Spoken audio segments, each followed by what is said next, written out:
Pédale, alors pédale, ça va simuler une pédale qu'on retrouve, les petits boîtiers de pédales de guitare, hein, typiquement, qui sont très très courants, où on a un overdrive, une distorsion et un fuzz.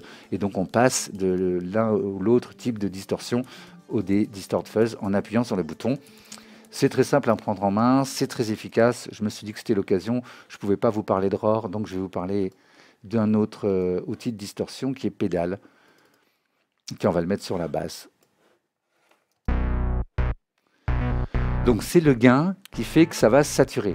Pas de gain, pas de saturation. D'accord? J'ai beau mettre le dry wet. C'est léger, j'ai un petit truc. D'accord? Mais par contre, si j'augmente le gain, on va commencer à entendre quelque chose. Donc overdrive, disto ou fuzz.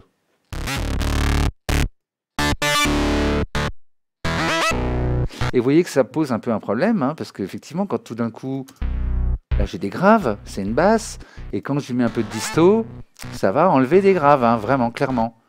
Bah alors pas de problème, regardez, j'ai un bouton sub ici, qui me permet de saturer sans problème mes basses, ou même des rythmiques, pourquoi pas, sans perdre le kick, sans perdre la basse.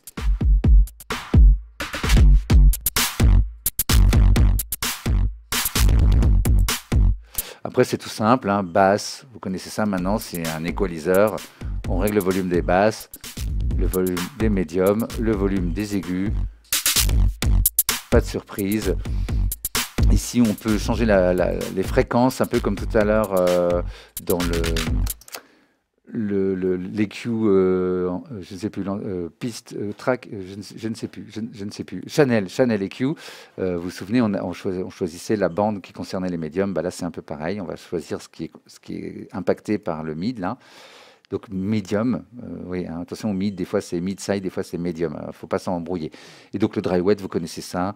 Voilà, vraiment un outil utile, le output qui gère le volume en sortie. Pareil, ça, vous commencez à le connaître par cœur. Voilà, ce qui est intéressant, c'est ce bouton sub, surtout si vous traitez des instruments qui ont des graves. Vous les saturez, ça perd des graves, et ben on les récupère.